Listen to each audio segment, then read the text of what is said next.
మొన్నటి current affairs లో చివరి ప్రశ్నకు సమాధానం. అఖిల భారత అధికార భాషా సదస్సు 2024 ఎక్కడ జరిగింది?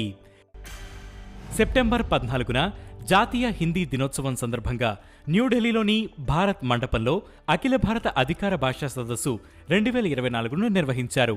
ఈ కార్యక్రమంలో హోంమంత్రి అమిత్ షా పాల్గొన్నారు. ఇక మొదటిది నమో భారత్ ర్యాపిడ్ రైలుగా వందే మెట్రో. దేశంలోని తొలి వందే మెట్రో సర్వీసును ప్రధానమంత్రి నరేంద్ర మోదీ గుజరాత్లో ప్రారంభించారు.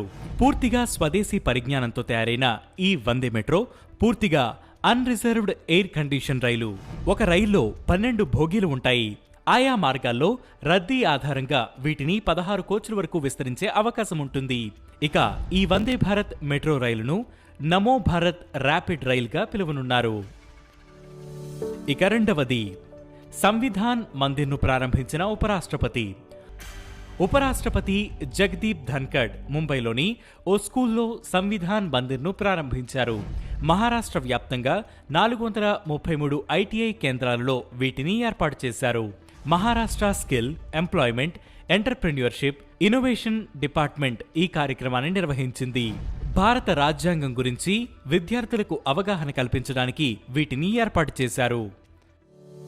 ఇక మూడవది కక్షలోకి ఇరాన్ ఉపగ్రహం.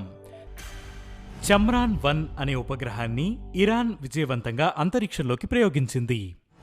ఆ దేశపు పారా మిలిటరీ దళమైన రెవల్యూషనర్ గార్డ్ తయారు చేసిన ఖయీమ్-100 ఘన ఇంధన రాకెట్ సహాయంతో 60 కిలోల ఉపగ్రహాన్ని 550 కిలోమీటర్ల ఎత్తులోని భూకక్షలోకి ప్రవేశపెట్టారు. ఈ ఏడాది ఇరాన్ ఉపయోగించిన రెండో ఉపగ్రహమిది. ఈ రాకెట్ సహాయంతోనే జనవరిలో మొదటి ఉపగ్రహాన్ని ప్రయోగించారు. అణ్వస్త్రాలను ప్రయోగించగల బాలిస్టిక్ క్షిపణులను వాడొద్దని ఇరాన్పై ఐక్యరాజ్యసమితి భద్రతా మండలి విధించిన నిషేధం గత అక్టోబర్లో ముగిసిపోయింది. ఇక నాల్గవది యాగి బాధితుల కోసం ఆపరేషన్ సద్భావ్.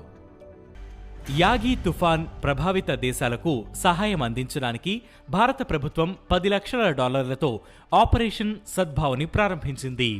ఇందులో భాగంగా తుఫాను బారిన పడిన వియత్నాం, లావోస్, మయన్మార్ దేశాలకు అత్యవసర సామాగ్రిని పంపిస్తున్నారు. ప్రకృతి వైపరీత్యాల కారణంగా ఉత్తర వియత్నాంలో ప్రభావితమైన వర్గాలకు సహాయం అందించడానికి ఆ దేశ ప్రభుత్వానికి భారత్ సహాయం అందించింది. ఈ తుఫాను కారణంగా దాదాపు 300 మంది ప్రాణాలు కోల్పోయారు. గత 10 ఏళ్లలో అగ్నేసియా ప్రాంతంలోని తాకిన అత్యంత బలమైన తుఫాను ఇదే. ఇక ఐదవది డైమండ్ లీగ్లో 2వ స్థానంలో నిలిచిన నీరజ్ చోప్రా. భారత జావ్లిన్ థ్రోయర్ నీరజ్ చోప్రా వరుసగా రెండో ఏడాది డైమండ్ లీగ్ ఫైనల్స్ లో 2వ స్థానంలో నిలిచాడు.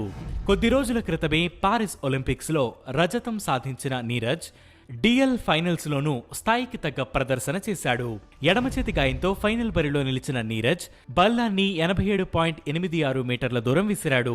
పారిస్ లో కాంస్య పథకం గెలిచిన గ్రెనేడా అథ్లెట్ ఆండర్సన్ పీటర్స్ బల్లెంను 87.87 మీటర్ల దూరం విసిరి అగ్రస్థానంలో నిలిచి టైటిల్ దక్కించుకున్నాడు. ఇక ఈ రోజు కరెంట్ అఫైర్స్ క్వశ్చన్: తెలంగాణ ప్రజాపాలన దినోత్సవం ఎప్పుడు? ఈ ప్రశ్నకు సమాధానం మీరే కామెంట్ చేయండి.